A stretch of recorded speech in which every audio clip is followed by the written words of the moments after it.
my God!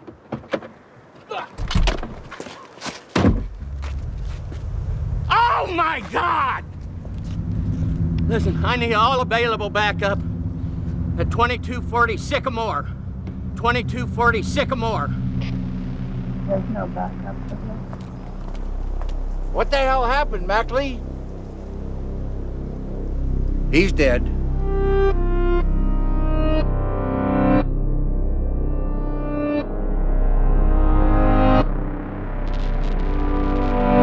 Welcome to Twin Peaks Rewatch. From Idle Thumbs, I'm Chris Remo. And I'm Jake Rodkin. On this episode, we are talking about Twin Peaks The Return, Episode 11. That's what we're doing. This episode, believe it or not, was written by Mark Frost and David Lynch, and it was directed by David Lynch. It first aired on July 23rd, 2017. On this episode, Stephen Burnett's infidelities drive Becky to rage and her parents to the double R. Richard Horne's attempted cover-up has seemingly failed. Bill Hastings takes the FBI to the Briggs site and has some bad luck as Gordon nearly enters the zone. The Mitchums set out to deal with an enemy, but instead they find a friend. And Hawk has a map with more information than he is willing to share. And that's what happened. That's it. Yep, that's what happened. That is what happened. That's it. This week on Twin Peaks. Mm-hmm. I thought this episode was amazing. Yeah, same. It was great. We should mention before, sorry, it just occurred to me, Jake is on vacation right now and is recording over Skype. So if the audio seems a little lower quality, it's because he's not in the studio. And if you're watching this on a video, that's why it looks like how it looks. I'm recording actually from a few miles out of Hungry Horse, Montana. Oh, shit. Which is a... I'm trapped inside a hungry horse, or I'm trapped next to a hungry horse. So, you know, if my audio does anything weird, it's probably like the zone related, because I imagine that anywhere Twin Peaks references is probably, we'll just consider it the zone. There's probably a zone near you. It's probably a zone related issue. If I disappear, you'll have to grab me abruptly by my shirt collar and sort of pull me back, Chris. So, sure. Yeah, I'll reach out and just kind of jerk you. Just kind of nudge me, and then it'll be fine. Yep. If I turn into a video effect, you'll know that the zone has me now. I'll have plenty of warning because you'll get kind of a little blurry first. I'm watching you on a screen right now, so I assume all of those screen effects will come through. Yes.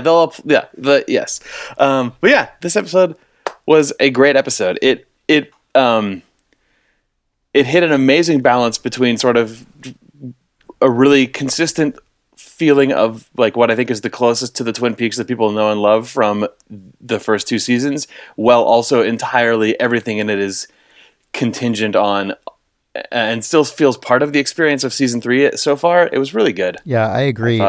I totally agree. It felt there was a really good balance of sort of goofiness and seriousness and just really specific character moments, which is something that I really think of as being quintessentially Twin Peaks, but also has the general tone and style, obviously, of this season. I just enjoyed watching this episode from start to finish. Oh yeah, it was great. God, that barfing kid. You have the everything with Mitchums. Bobby was fantastic this episode. It's incredible to me how much that character is. Essentially, every time he's on screen, it's like my favorite thing in this season. I know. Unexpected, and it just now every time Bobby has shown up, it's been like I'm looking forward to learning and seeing more of Bobby Briggs in Twin Peaks season 3, like the most. Mm-hmm. Oh man! So this episode opens with a scene that is not something we ever would have seen. I think quite to that. No, that's not true. I guess Renette Pulaski is pretty brutalized. When she comes stumbling in. That's probably the closest comparison we have in Twin Peaks. But it was definitely a very David Lynch scene generally of Miriam, who Richard Horne attempted to murder, sort of crawling out of the woods. Before we actually talk about that scene for real, was the way that it was shot or edited or something confusing to you where it looked like there were 2 kids and then suddenly there were 3 kids? And that's when there were 3. Yeah, I couldn't tell That was really what was the deal strange. with that continuity or what. But yeah, it some number of kids between 2 and 3 were playing catch. Yeah. I only then mention Miriam it because showed it up felt almost definitively. like a mistake or something. It was so odd. Yeah, it was hard. It's hard. It was weird. It was slightly confusing. Yeah. Anyway, that was just a really that was just a very intense, unsettling scene. And the way she was sort of pulling herself forward as the camera was pushing towards her, I thought was just amazing. I thought it was incredible. It was really good. Yeah. Yep. That was it. That's all we got from that plot thread this episode. Yeah, we got. So I mean, this episode. We didn't talk about this last week, I don't think. But when Deputy Chad tries to intercept Miriam's note, people on the internet noticed that the last name on the letter was different than Sullivan, and suspected that maybe Chad had messed up. And we'd gone, I'd been thinking, maybe we're going to see Richard Horne's murder plot unravel because of that. But now that we know that she's actually alive and is in contact with people, it seems like Richard Horne's life and times are going to fall apart at the seams. All that said, you would think that his life would have fallen apart at the seams given that like 24 people saw him run over that kid in the first place. But seemingly no one has reported it to the police other than Miriam, which is a little bit strange. But yeah, that is very odd. Yeah. I had thought this is the most outrageous reach in the world, but the deputy who is working with Bobby way later in the episode, who says that he was at Big Ed's gas farm and there were gunshots. Yeah.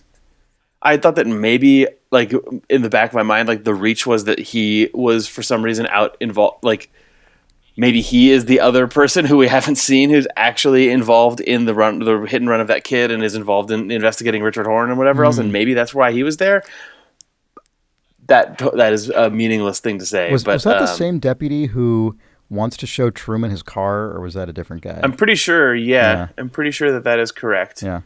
Yeah, he really wants to show off his car, I guess. Well... Anyway, yeah, it was a very short scene, but a really impactful way to start off what is a pretty, like, propulsive episode in general. Mm-hmm. So the next thread that begins on the episode is Becky, who is enraged at Stephen, her husband, Becky and Stephen Burnett. Mm-hmm. They're married, but he is like cheating on her, and she drives to that woman's apartment, I guess. I think that's what's going on. And the woman he's cheating on her with is apparently Gretchen Hayward. Yeah, is that the girl who we last saw playing piano in the Haywood house, like over the credit sequence. I think when she's just like playing the piece on the piano. She's Donna's young, like really little sister, is now Stephen Burnett's mistress, I guess. Yeah. What a weird connection. Unexpected. So we've seen Doc Hayward, and we've seen, is it Gersten? Oh, is it Gersten? Yeah, sorry. Yeah, Gersten Hayward. Yeah. Sorry. It's all good. And that may be all of the Hayward family that we see. What a strange collection of Haywards. Yeah. So anyway, that doesn't really matter for the purpose of what actually happens in the episode. But I loved this thread because it actually interleaves her life with that of her parents, who are now confirmed to be Shelley and Bobby, who were married, and Shelley still has his name, but they do not seem to any longer be married, or they're separated. Yeah, who knows? Who knows? But the interaction between those 3 characters in this scene, I thought was amazing. I mean, I guess before we get to that, we should talk about all of the insane stuff that happens where Shelley's like on the hood of the car. Oh my God, that was crazy. Shelley's insane car stunts. Yeah, Shelley getting thrown off the car into the lawn of the fat trout. Yeah. That whole scene was bananas in a way that did feel very quintessentially Twin Peaks to me, even though it was like of a level of outrageousness and like sort of just physical action that we don't usually see. Like but it felt in tone with Twin Peaks, definitely. Yeah, the way that Shelley's holding onto the car while screaming at her daughter while the car is spinning around, like the level of intensity there that is just like slightly more manic than it has any business being is actually really reminiscent of like when Leland is on the casket and it's going up and down, or when they're trying to in season 2 when they're trying to give Leo the like sort of like lifting apparatus. Like just those are both really ridiculous examples of machines going crazy, but just because it involves physical really, comedy. Heightened physicality, and then to have that be followed up by Carl summoning his Volkswagen van by playing into a tube, like a tube like flute. Tin whistle or whatever that was. Yeah. But it was like a huge tin whistle. It was like a huge copper pipe. Yeah. And like that all back to back was very Twin Peaksy. Yep. That was incredible. And really, really good. Yep. Why does Carl summon his car with a pipe? Who cares? It's great. It was good. Yeah. It was good. So they go to the double R, or rather, Carl gives Shelley a ride to the double R. I enjoyed that. Oh, sorry, go ahead. Oh yeah, the way that Carl just has a CB and he can talk straight to the dispatch person and they're like on really good small town terms. Yeah. I thought was great. Those were like that. Also, was this episode is very good. That was also how we learned that Shelley's last name was actually Briggs. Yeah, I think so. Yeah. You could kind of tell from before that when he said, "Why don't you just call Bobby?" and Shelley got uncomfortable. It was like, "Oh, I think that's where this is going." Sure, because Carl just sort of acts like it's a no-brainer that Shelley should call Bobby. Yeah. And like maybe he's not fully up on their relationship state. Yeah. You want to talk about that double R scene? Yeah.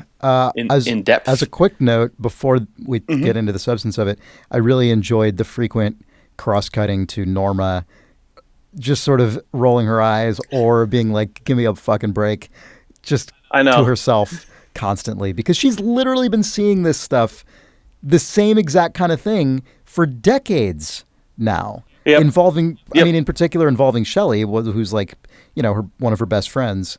I really enjoyed that little detail. Yep, it was good. What in it in particular do you want to talk about? I mean, I thought in particular the just interactions between Shelley and Bobby were extremely touching. I thought it was a really beautifully rendered picture of two people who have shared an enormous amount over their lives. Obviously, they raised a child together for some length of time. Obviously, we don't know how long they were actively together while that was happening, and sort of drifted apart to some degree for probably the exact same reasons that they got together in the first place, right? I mean, we see... Which was to bilk Leo out of insurance money. But, I just mean, like, obviously Shelley has similar taste in men that she always has as long as we've known her. And seeing how just over the moon she is when Red shows up and how bummed Bobby is by this, even though, obviously he knows they are not currently together. Right. It was a way to communicate a lot with relatively little because we already know so much about those characters from the two existing seasons of Twin Peaks that we've all seen. Yep. I thought I thought that they took advantage of those characters' existing histories and the, I think, increased ability of those actors to act with their eyes and with their faces with an extremely impressive level of nuance that at least Dana Ashbrook was maybe not quite as capable of when he was younger. Although this has given me such a greater appreciation for Dana Ashbrook that I feel like I should go back and rewatch Twin Peaks again to appreciate Bobby more. Same. I feel like, we've always liked Bobby, but maybe given him a little less credit than he deserves. But yeah, both these actors it just felt like what you would hope that seeing a scene with these two characters after 25 years would feel like, and they, Just purely from as a filmic note, the shot of Becky driving in the car with that incredibly tight close-up on her face, I thought was a really, really cool mirror to when we first saw her in a car in the convertible with Steven. And it's a completely different face, shot from a different angle, in a different car. And so everything about it was producing a different effect. But it's a very wonderful, it's like an apples to apples. They're good echoes of each comparison. other. Yeah. I just really, really like that detail. And it was also just a very unsettling shot. Yeah, what did you think about Red showing up and being Shelley? It was such a bummer. Guy. I think it worked really, really well. I really liked, as like an appreciator of the show, I really liked it. As a person who has affection for these characters, it was such a bummer. Because it's obviously it's just a terrible idea. It's obviously terrible. Yeah.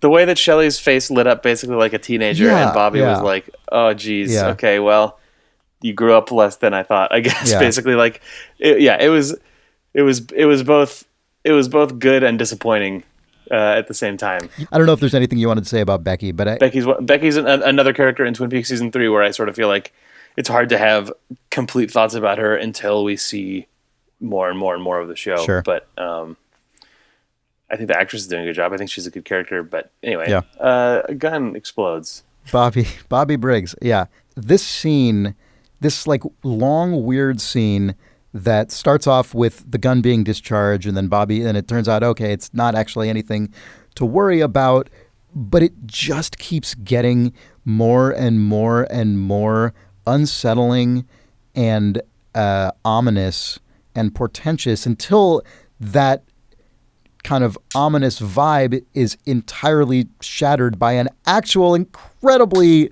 fucked up thing just happening front and center. It was such a great example of Twin Peaks dread. And like, I mean, I guess this is like Lynchian, right? To use that stupid word.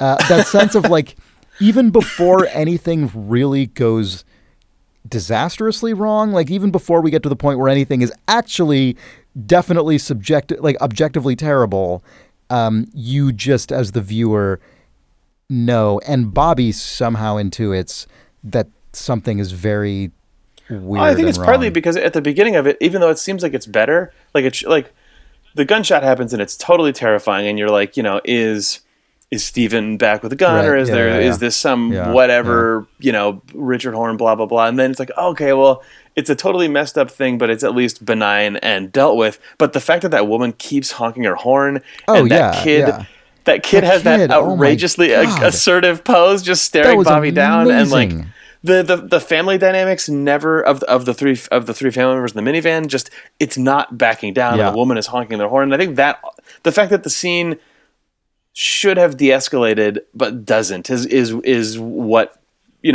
creates that sort of universal sense of dread, including in Bobby, of just like this isn't taking care of itself even though I took care of it.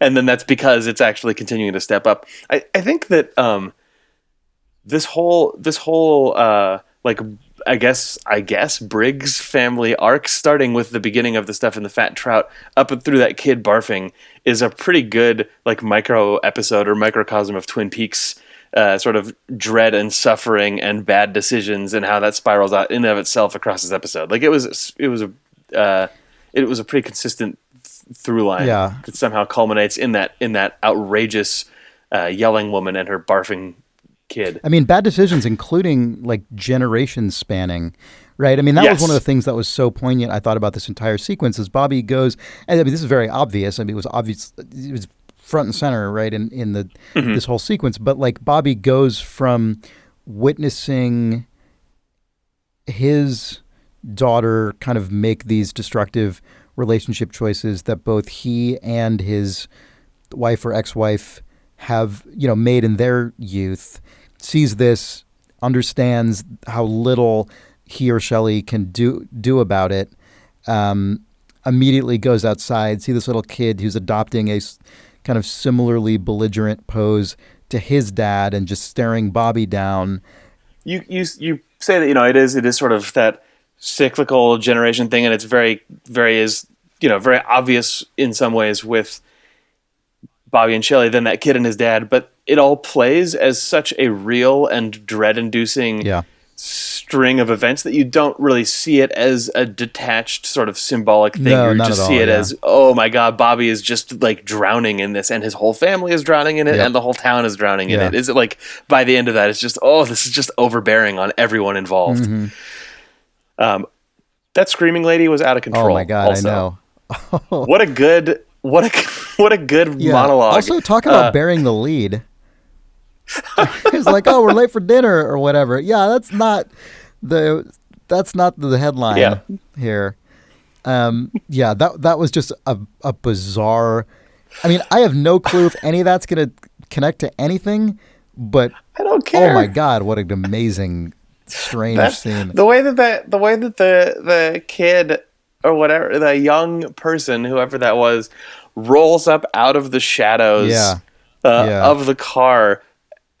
I mean, it felt like a zombie movie and looked like one, but it was just, I was not expecting that to happen inside of what seemed to basically be one giant master shot. Oh, you weren't expecting that to happen, Jake? That's shocking that you weren't expecting that to happen. I mean, there was nothing. Yeah, that's true, Chris. You're right. Whereas I'm sure everyone else watching saw that woman honking the horn and went, there's going to be like a barfing zombie that comes out from behind her. It was classic tropes. The way she rose up out of the seat was kind of reminiscent of Annie, I think, in the Red Room. Is that like when she's in bed with? Is it in Laura's dream? Is it Carolyn? Man, guess who's good at this Twin Peaks podcast? Yeah, Us I know. right now. Sorry about that. No, I know. It's one of our friends pointed this out to us, and it really rang a bell for me as well. And I should have gone back and watched those episodes. I can't remember exactly where I've seen that style of sort of movement and sort of appearing into the sort of presence of everyone else, but it felt like the sort of thing that we've seen before, except that in this case, then a person just started vomiting wildly, God. just like oozing barf. Yeah. Yeah. My notes just say she keeps screaming as the kid keeps barfing. Yeah. Mine says, sick girl vomiting, driver screaming, Bobby baffled. What is my day? What is my life? Yeah. What is reality? Yep. Says Bobby Briggs. Mm-hmm. So that's all I have for that scene, unless there's anything else you wanted to mention. No, I think that's it. It was one of my favorite, like this whole thread was one of my favorite like half hours of Twin Peaks. Yeah, I agree. For all time, I think. Me too. I agree. It's really good. Yeah. Do you want to talk about the FBI investigation? Yeah, let's talk about the FBI investigation, because that was cross-cut actually between these scenes, I think. Not that there's any connection between them, but that's another early thread in this episode. Yeah. We open with the Buckhorn police and the FBI all rolling up to that vacated lot. Yeah. And it's revealed to be where Hastings saw Major Briggs and where they went to the zone. Yep. So one of the first kind of weird bits of information we get here is when Cole asks Albert, think there's one in there? What do you think he means? So for the last several episodes, there have been a lot of exchanges between Gordon and Albert that could either be read as kind of just innocent shorthand for just things that we would assume they know, given what we have seen them see, but also could very easily be read to suggest that they know much more than we have seen them know. And this feels like one of those lines. Yeah, it felt like a shorthand that was so aggressively shorthanded that it was meant to keep the subject of conversation out of the ears, not just of the audience, but of Diane or Preston and the Buckhorn PD and Diane. Yeah. Like anyone else who's there was meant to not be able to divine what they're talking about, I think. And I couldn't tell if they were talking about a person, like a human being, or some Black Lodge character, or which could include the Woodsman, or what I sort of thought later on is that what they were talking about was, whatever this is, like a place where you can pass through into that Right. world, or like a weak spot in our reality, or just a door. Is there a Photoshop twirl filter here? I think is what he was asking, and the answer is definitively yes. There is. Yeah. There's a place where the sky bends and you can see a staircase. Yeah. It's just a weird thing to say unless you've already encountered the thing you're expecting to maybe find. Yep. He also said, I don't think these are directly related, but he does say it after we, the audience, first see a woodsman pass by. But I don't think he noticed. I don't think he has noticed it at that point yet. But I could be wrong. No, I don't think so either. The fact that you see a woodsman creeping around made me think that Cole was talking about that, but we kept seeing shots of them seemingly see the woodsman and react, but then later in the episode it sounded like none of them actually had very concrete memories of what they saw or were withholding information from each other. Well, Cole says that he saw one in a couple cases, but he refers to instances after that very first sighting. After that. Oh, right, that's right. And Albert says that he saw him and describes him as looking like a homeless person and whatever. Cole's so they saw them. I saw that or whatever. Yeah. Right. Diane was the one whose recollection seemed explicitly dishonest. Yeah, it seemed very shady because we saw what we saw her see was a woodsman creeping up towards the car right before Hastings dies, and then she said, "Oh, I think I saw one get out of a car, maybe, but I might not remember that correctly." Whereas it felt like we saw her. Well, she very just says, "I think I saw see... one of them leave a car." I mean, she just says that. Yeah. Yeah. Yes, but we saw her see much more than that, probably. Yeah.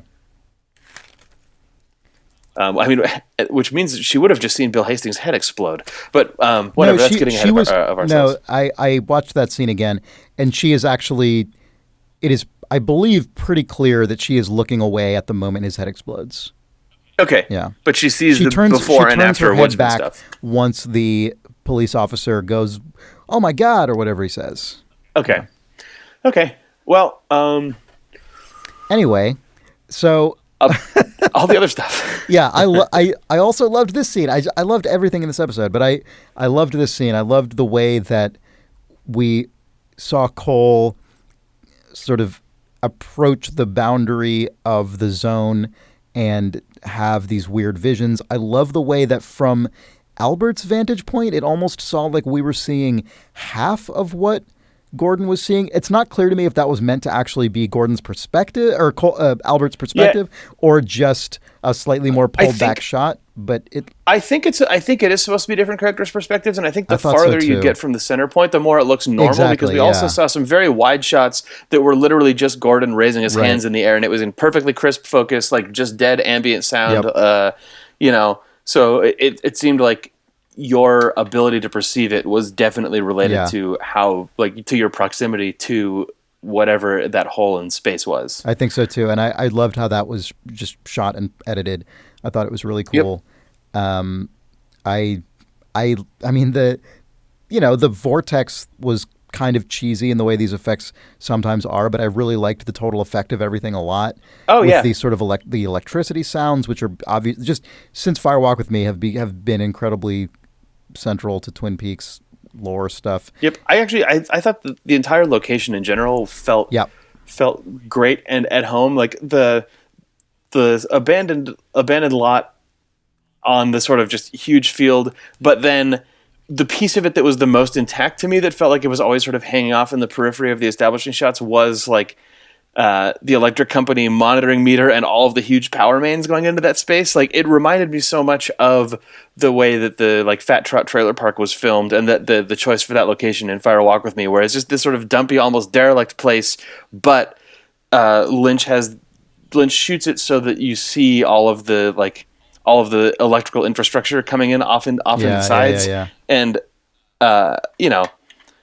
and the vortex effect, we both can agree it's cheesy. It almost had a disarming effect on me because of that. I agree. When I first saw the sky twisting, I was like, okay, yeah, haha, here we go. Like, good cheesy effect, but the intensity, the effect itself seemed to also get more elaborate and complicated, but also just it was almost fractal-like. And the way that it would cut between it and Cole and Albert and Diane all watching it and seeing different pieces of it, and it getting more and more intense, and then to the point that Cole starts strobing out and starts disappearing, and the way that even just the way that the sky opened up to the view of the woodsman on the stairs. Yep. Like it ended up being like super captivating, and I was actually really nervous as to what was going to end up happening by the end of that. Yeah, totally.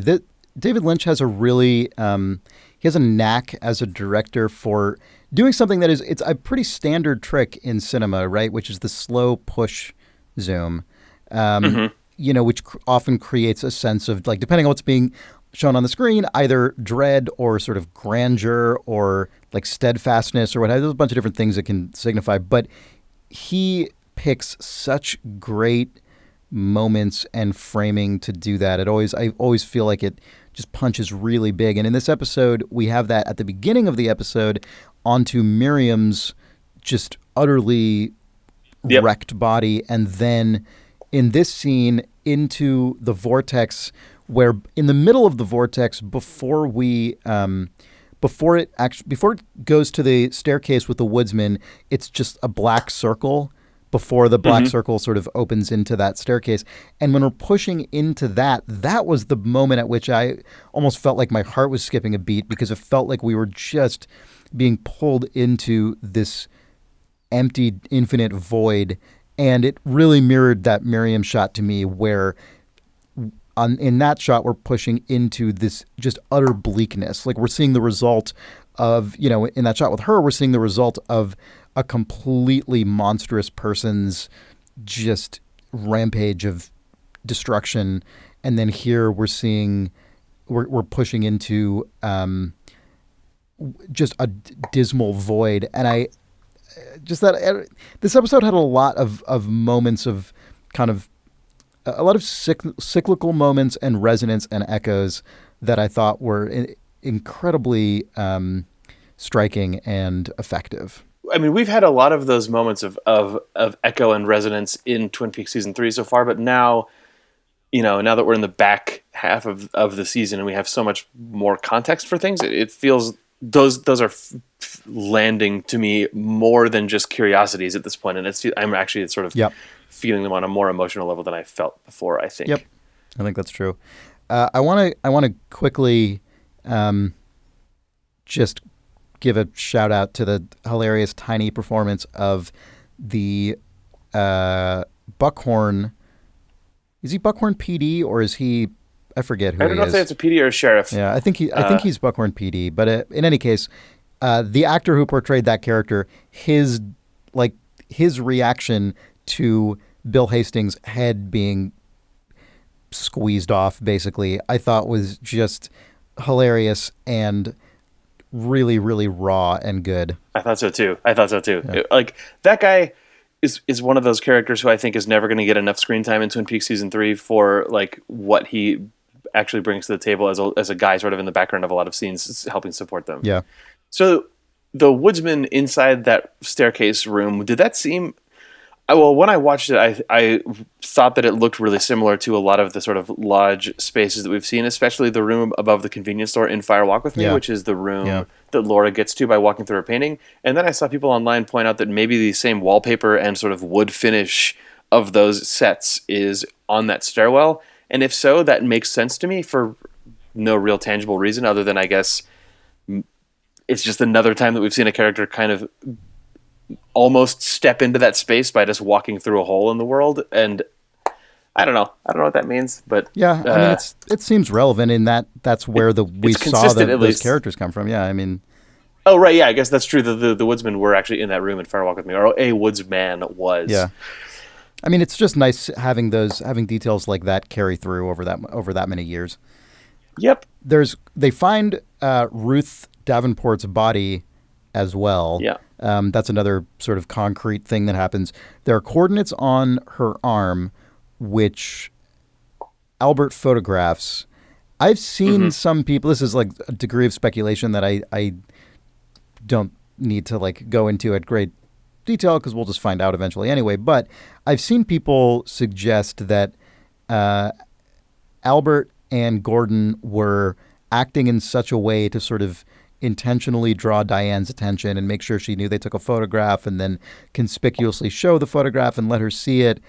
Maybe as almost a like fishing experiment to see if she would text those coordinates out to Right. Bad Coop. But who knows? I thought that was an interesting theory, though. Yep. It seemed no matter what that there was some level of sort of tension and anxiety about that information share happening. Yeah. I guess before we get there, there's before that moment, there's like I really liked the stuff with Gordon and Albert. Once we cut back to the actual, I guess it's the Buckhorn PD, presumably. It's a Buckhorn PD, yeah. I liked their whole exchange about the cat on a hot tin roof and I can't even remember the entire exchange, but there was just a good stupid example. It was a good little sort the of Gordon Cole kind of mishearing and Albert's deadpan and everything. It was just a fun moment. I liked it. Man, Gordon, when Bill Hastings' head explodes. Also, by the way, I'm really bummed that Bill Hastings is not in the show anymore. Like, what a good performance and good character he's been. But Gordon looking at that, waiting a beat, and then just saying he's dead. Yeah, and then really good. Preston rolling her eyes. Yeah, really good. When we cut into that scene that you were just talking about in the Buckhorn PD with Gordon and Albert and Diane. Did you notice that? I mean, the first thing that's happening is Gordon's hand is shaking involuntarily, which is actually something we've seen before. That's why he says "cat on a hot tin roof." Yeah, well, he's saying that about his hand shaking, but I don't know if those characters know. It was, I think, in the last episode of season 2 when everything's really starting to go down. Gosh, what is the exact moment that it happens? But Gerard and a few other characters have their hands start actually shaking. Well, doesn't that happen to Philip Gerard on a couple occasions? Well, there have been times in Fire Walk with Me, both Laura and Teresa Banks's arm has gone numb. But yeah, I think Mike, you've seen Mike's just sort of the end of his severed arm twitches, but also Cooper and Pete's hands both shook uncontrollably for a brief moment towards the end of season 2, and I don't know what the direct connection is, but it seems like it's because either Bob is coming back or there's some transitioning event occurring between worlds. Who knows? Sure. I tried to look up in a few places what people thought that meant, and there's not, to my knowledge, any sort of fan consensus or anything on what the arm twitching and numbness means. It's generally been in proximity to someone going into the lodge, or Bob coming out of the lodge, or someone dying because of one of these characters. Yeah. But I thought, it's just one more of those sort of consistent things that echoes back to when these characters were getting too close to all of this stuff in previous seasons, but now it's happening to Gordon Cole. Yeah, that's a good point. There's been this episode. Yeah. This episode had a few instances of surprisingly of callbacks to really specific old Twin Peaks stuff that just came as a surprise to me. Are you referring to the cherry pie stuff at the end of the episode? No, I'm referring more to what seems like a reference to Garmin Bozia. Oh, in regards to Hawk's Hawk map and the black and Sheriff Truman. Black corn and the black corn plus fire, whatever it was.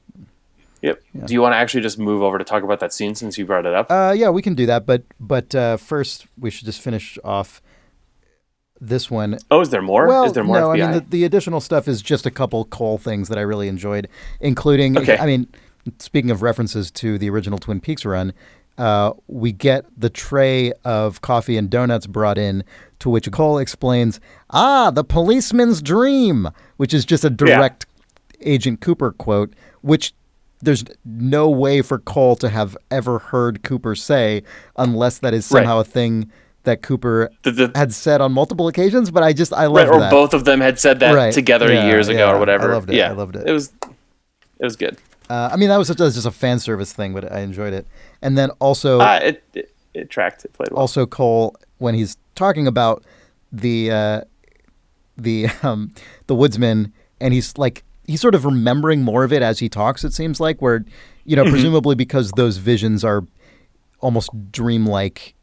They seem fleeting, right? Almost from the character's perspective, and his sort of excited exclamation of, "I saw them in a room, dirty bearded men in a room," was just very enjoyable. Yeah. The like repetition of in Yeah. a room, which is it's just a good stupid line. I love it.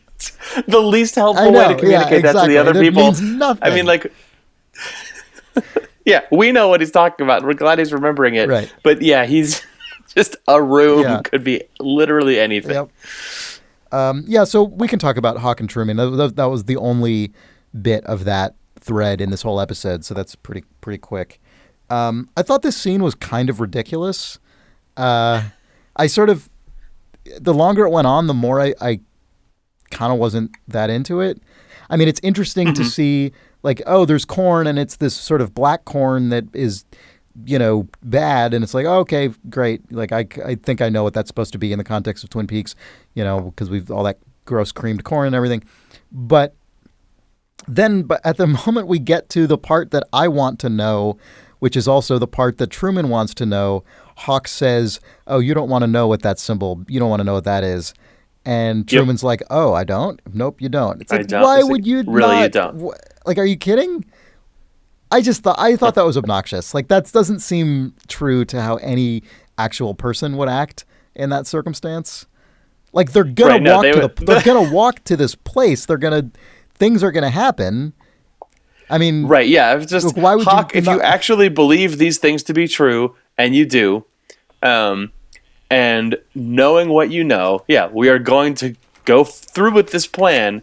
What do you believe is going to be happening when we get there based on this information? Like, that's a reasonable question to ask, but instead they went for an attempt at dread plus lore, which does not usually work on Twin Peaks. You can usually you can get away with dread, or you can try and occasionally inch by with lore, but when you try to put them on top of each other, it usually makes me do an Agent Preston eye roll.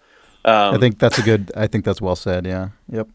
The one piece of lore that I did kind of enjoy was I liked the linking of sort of fire and electricity.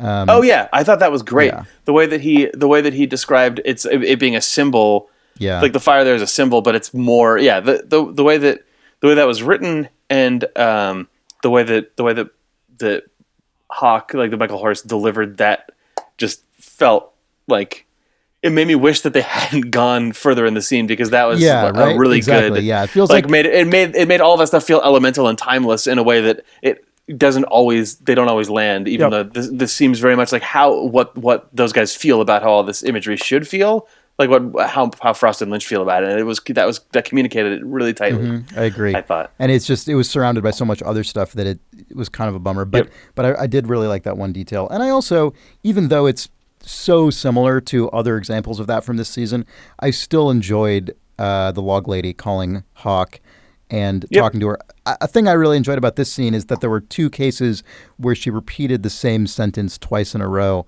and I just thought that the way those lines were delivered. I mean, again, probably was the same actual shooting session from all the other ones. It looked and sounded the same, but they're so effective, and I think the actress just does such a great, beautiful job with those lines that I still really enjoyed it. Yep, just the way that those two characters have very different but deep spiritual connections to the place that they live, and the way that they both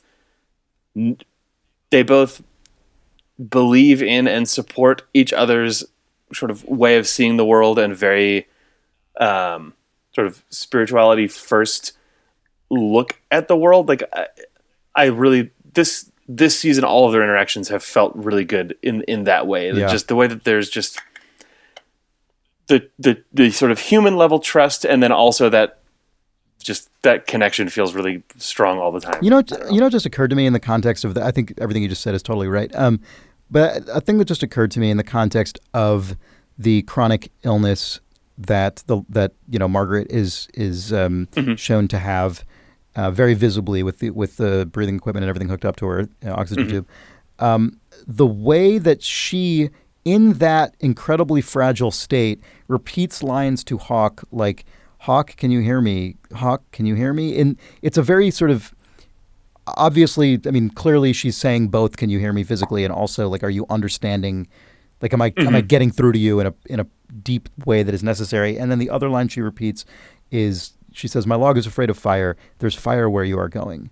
There's fire where you are going." She says that again, and it communicates this sense of really intense concern for Hawk's welfare while she herself is dying. And there's just, I just think there's something really beautiful and tragic about the way she keeps going out of her way to try and help and save him while she is probably not savable. Yeah, it's very clear that she has very little time left, and she's not only using that time to communicate these things to Hawk, but she's saying things 2 or 3 times and making sure that he understands. Like it's at great cost to whatever she has left as a person, and she's giving it to him, and it plays really well. Yep, I agree. It feels really meaningful. So that character Jesse knocks on the door, wants to show Truman his new car, and that's the end of that. But I don't really. It's kind of funny, I guess. Maybe his car is going to be really cool and like have Cooper in it, and that's why he wants him to see it. I thought for a second maybe it was like a sort of implicit code, but it didn't seem like that's how it was played. So probably not. All right. Well, the I think the only thread we haven't talked about yet is Cooper and the Mitchum brothers, which was another, I thought, amazing whole sequence in this episode. Holy shit! I thought it was just hilarious and good. Cooper is called into Bushnell's office, and we learn that the Mitchum insurance. I had actually kind of been assuming that the Mitchum fire actually was insurance fraud. But I guess it's not. That's what Dougie had found. I mean, we said that last week. We said, "Oh, okay, that makes sense. I guess that must have been what he was outlining on the piece of paper." We were incorrect. Yeah, there is a huge web of insurance fraud, but seemingly it is just coincidence that the Mitchums are criminals. I mean, unless it was a totally unrelated fraud and they are just really good at pulling it off. That was the other thing that occurred to me, was like maybe it's just a coincidence and there's just 2 insurance. There could be a crazy double cross going on. Yeah, maybe. It doesn't matter. Point is, they're not directly part of that big overarching conspiracy, and so Cooper as Dougie gets to go give them the good news and the money. It's obviously the gag of this character. It's sort of the point. I understand, obviously, this is just how it works. But the fact that by this point, everyone around him is so accustomed to the way he works that, like, the chauffeur of the limo, for instance, who has already driven Cooper around before, just kind of knows that he has to, like, physically lift Cooper's legs into the car, and then when he lets him out, he has to, like, pull him out. Just everyone around him is weirdly aware that this is... I like Bisbee dragging him along by, like, with the carton of lattes that he's funny. using that to, like, really, really to good. lure Dougie into the office. Yeah. But meanwhile, everyone is fully adapted around him. Yeah, but he's also entrusted with a check for $30 million. I mean, it's just a ridiculous. It's just a completely absurd juxtaposition of facts. But that's just how Dougie rolls. We see Cooper meet up with Bushnell, with Tony kind of walking by and peering in nervously. We see all that before we first see the Mitchums themselves in this episode, who are eating breakfast at like 2:30 p.m. Being outrageous, weird babies, being baby men. Yeah, they're totally the horns of this season. They're totally the Ben I feel and Jerry like we talked about that last episode or 2 episodes ago. Just blows and that is cemented for sure. Yeah. They're doing a great job. They're doing it right. Yep. Yeah, there's with Rodney, and then I always forget their names. It's Rodney and Bradley. And Bradley, I guess, is sitting there just being like, I can't wait to kill this guy. But he is the one who actually, even though he's the most like ready to kill Dougie, he's actually the one who ends up having like... He had the dream the night before, because he says he dreamt about killing Dougie and then says, I can't wait to kill that guy. Then it seems like the more he thinks about his dream, coming back to him, and making him sort of think twice about it. I really liked all that stuff. I thought Belushi played it really well. I think he's putting in a really good performance. I think both of those guys are putting in a really good performance. They're doing a great job. It's just purely enjoyable to watch. Dougie before going into the limo, sees Oh, right, Mike sure, yeah, and hears yeah. the Mr. Jackpot's like Bad Lamenti jingle, Yeah. and goes, and his boss like, where are you going? As Dougie walks away, like He I guess he comes into the coffee he comes shop, back and with then the we just big see him box with with the has box. pie in Yeah, it. yeah. And then the next thing that we see actually is Dougie's journey out of the city, which has that very slow Viva Las Vegas cover as Yeah, there's yeah, the yeah. sort of 1-point perspective shots driving through the strip. Yep. I didn't know what to make of that, but It was so not Twin was- Peaks, but it worked for me, I thought. it was very Twin Peaks season 3 though. It was very of Twin Peaks season 3. That's true. a slightly obvious needle drop that is still somehow effective of playing a cover of Viva Las Vegas as we go down the strip. Yeah. But then it sort of just turns into man, it's really funny that we were talking about Twin Peaks as opposed to Breaking Bad in the last couple episodes, because this felt very aware of the fact that it was Oh a yeah, Breaking it's Bad just a setup. scene from Breaking Bad, except that obviously went in a direction that Breaking Bad could never possibly go because it was about a guy. With the same results as Breaking Bad though. Oh, with the character Our escaping a fate of death. Yeah, Yeah, our totally. protagonist shows up, and by way of what effectively is a Deus Ex Machina, but in What the is world of basically Twin an Peaks, implicit superpower. In the case Yes. of Breaking Bad, his superpower is just one, he's brilliant, and two, the universe kind of bends itself to his will. And then in this case, Dougie's superpower is he's Mr. Magoo, and we live in a world where crazy dream visions tell people what to do. where crazy dream visions tell people things that are also perhaps being manipulated by Right. an alternate dimension exactly, where a yeah. one-armed man Yeah. will be trying to protect this guy as he magoos his way through the world. Yeah, but the limo dragging a guy out, waiting with the two guys with guns who are waiting there to kill him, and then because of an exact clockwork set of devices, he ends up not only making it out of there but gaining the upper hand over those guys is such a Breaking Bad setup. Mm-hmm.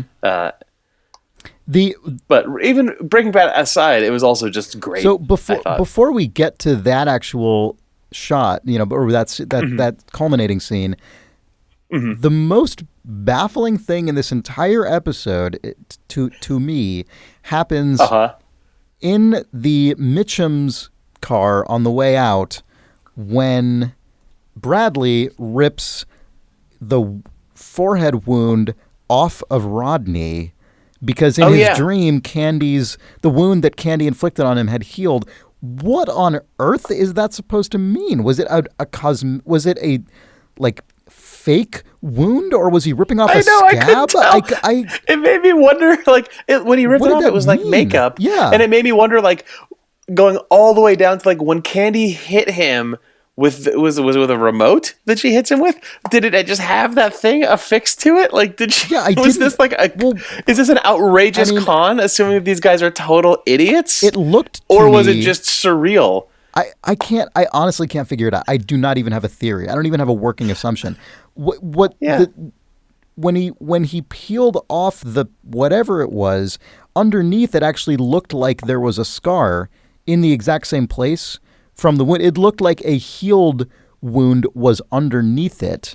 That there was just I didn't see that at all. Weird. Maybe it was just an artifact on the video, but it looked, at least to my eye, it looked like a vertical little scar line that was in the same place the more visible wound previously was. So it looked like a really complex, intentional bit of makeup work, but I also just have absolutely no idea what was meant to have happened in that moment. It was baffling, but the way that the characters themselves were baffled by it, but they move on. They move on pretty quick from that. Yeah, I mean, they're baffled, but they don't sit there going like, "What? My head." No, like that's true. If that happened to me, I would be trying to figure out what was going on. I mean, it's a TV show, so whatever. But I guess that's true. They don't care. I guess maybe what I meant that is the way that the show moves on from it made me not fixate on it, and to the point that I had forgotten about it until you just brought it up. I had the same theoretical reaction. I was like, "Oh, the show isn't lingering on this, so I guess it's just what happened." But I don't understand it at all, and I couldn't stop thinking about it. Anyway. I don't have a theory, so there's no point continuing to talk. But what a thing. Yeah. So anyway, they go to the restaurant that I assume is the restaurant that the limo driver didn't expect them to actually go to, but claimed to Bushnell they were going to. That seems correct. Yeah, Santino's, I think it was. Yeah. Yeah. There's a a notable thing. Every kid should have a gym set. Yeah. Chris. So, yes, that was what I wanted to talk about, because that scene cuts in where they're saying to Cooper, your kid doesn't have a gym set, which implies Cooper just said anything to them that would have been comprehensible for them to react to, which is not something Right. that we as the audience have been trained to believe or expect. He even responds blankly, gym set. So how did they come to such a complex like bit of English language as we believe your child not to own a gym set? I don't know. That feels like it's just a total gag on top of all of the Dougie conversations. That's all. I can assume that is only what it is. Good luck to you guys trying to backport how the Mitchum brothers managed to like paint Extract themselves this into this information. exact spot. Right. Yeah. Yeah, well, yeah, either get information from Dougie or, just put themselves in a situation where they believed he said anything useful Where to them. They sort of echo off of him and keep inferring things that somehow paint this meandering road to your kid doesn't have a gym set. Every kid should have a gym set. God, do you think maybe his kid's name is Sonny Jim and that somehow, because... Oh man! Has he ever said that hopefully, phrase before? I can't remember. Has he said Sonny Jim? I don't know. I wonder if they somehow got to knowing that his kid's name is Jim or talking about Jim. Yeah, I don't know. Or Sonny, and then he responds. Like if they had said Sonny, he might have said Sonny Jim. I don't know. Who knows? This is a ridiculous thing to discuss further. We'll find out in season 3 of The Missing Pieces. Yeah, yeah. So anyway. They toast, and Cooper sort of goes into a... Well, the piano player changes what he's playing, right? Yeah, when it started, I thought that what was happening was Cooper was like hearing the world in slow motion, but I think actually you're right. I think the piano player just changed what he was playing to a slower the tune, and Cooper gets tune. kind of introspective in a way that we don't understand quite what it means. But then the Mr. Jackpots lady from the casino shows up. Yeah. Yep. Looking fab. Looking great. She's got her life's back together now that she got those jackpots from Mr. Jackpots. Yep. Which is a funny thing about that is that she's describing a situation that actually took a huge amount of money out of the pockets of the brothers sitting Mitchums? at that table. That was just They're in such a gregarious mood then, though, that they're just happy about it. Yeah. Yep. Yeah. I just enjoyed even though that is circularity. more of Dougie's $250,000 or $500,000 that he walked out of there with. Wasn't it like $400,000? Yeah. I mean, I guess he just gave them a check for, $30 million that they thought yesterday they weren't going to get, and they just love this guy. They just love him. Yep. Pleasure to meet you, Dougie Jones. They love him. Yeah. I mean, I hope they realize what a special person they have in their lives. He changed your life. Yeah. I have a little dog. What a special person they have dining with them. I love that she says, I have a little dog as an expletive, as like just shorthand for my life's going really well now. Yeah. I have a little dog. I have a house. Yep. It's good. I continue to, against all, I never would have expected the character of Candy to be a consistently fascinating character. Candy is fascinating, and it's impossible to know why, but she is. Yeah, because those characters are introduced as such like a throwaway sort of background noise, which is how the other two are still treated. Yeah. But Candy's, the performance of that actress, or just like in the way that she's written, is so strange and intentional, and it is just totally unclear what to make of it. It's just fascinating because it is so inscrutable. Yep. Especially now, given that she may have somehow falsified or forged a wound on him. Yeah, I have no idea how that connects. I'm not even taking it for granted that even connects to her directly. I am so... No, although she gave him that wound. No, I know she did. That's from her No, hitting I understand him. that. I just mean it might be that wound was real, but the dream reality possible made it zone, false. White Right. Lodge, whatever thing, healed it. I don't know. I guess from a higher up view, the way that Candy is interconnected with all of this is so unknowable, and she triples down on the unknowability of it by the way that she acts when questioned about any of it. Well, in this case, just there was so much traffic on the strip, it was incredible. Which also we know is patently false, given that we saw. I guess that was an hour or two previous. Who knows? So who knows? But that does the specific details of the reality of how much traffic there was on the strip is less interesting to me than the way in which she related that incredibly mundane and uninteresting fact of there being traffic on a busy road, because she's enraptured as she says it. I mean, it's amazing. It was like it was an amazingly powerful moment given what little she was actually talking about. And it makes me wonder all these different things, like the way she delivers her lines, the wound she inflicted which eventually weirdly disappears. All these things together make me wonder if she also has some relationship to whatever the alternate dimension is, the lodges, the zone, the lodges, whatever. Her disconnect, and especially if it is related to that scar, to that wound disappearing, it does have like sort of vague echoes of like when Donna first meets the Tremonts and the old woman is talking about how her son is a magician, or like they're just talking about nothing, and then also reality is sort of weirdly changing around her. Yeah, that's true. Things disappear. But but who knows? There's definitely more going on with Candy than we have any way of divining right now, and it's really interesting to watch. Well, and she does just seem like a character who almost is just not existing quite in the same plane as the rest of the plot. Yeah, totally. Yeah, she seems like she's almost inhabiting like an additional reality on top of the one that is being filmed. Yeah. Yep.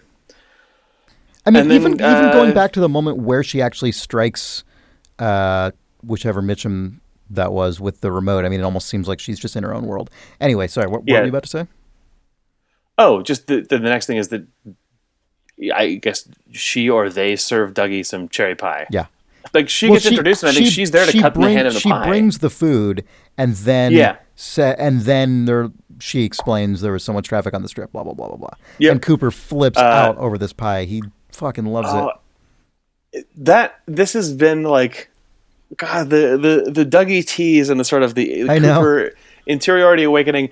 This was the most like extravagantly and also most nuanced version of that. When someone describes the pie as damn good, and then Cooper to himself, like with a mouthful of pie, says damn good, and almost like sort of like looks to the side, like the echo of that was like the most powerful one of these by about infinity in terms of Dougie, like the shell cracking for half a second, and Cooper. It was like it hurt actually to watch. I know. Well, more importantly, to listen to. Any of the other Cooper as Dougie, Dougie saying Cooper lines sound intentionally stilted. Yeah, this felt like he was agreeing with it, like the way that a normal person would actually. Like, damn, it is damn good. Specifically, what I'm saying is that if you just took the audio of Cooper as Dougie saying any of those sort of Cooper things, they would still sound like a different performance. Whereas this line actually just sounds like Kyle MacLachlan as Special Agent Dale Cooper. It sounded exactly like how he would deliver that line as full faculties Cooper. Yeah, and you can tell that Dougie / Cooper realized that happened, and the sort of aftershock of it lasts for a minute in his face and in his performance. Yeah. And it was really good. Mm-hmm. And then the whole rest of the episode is, I mean, it's largely consumed with shots of the piano player.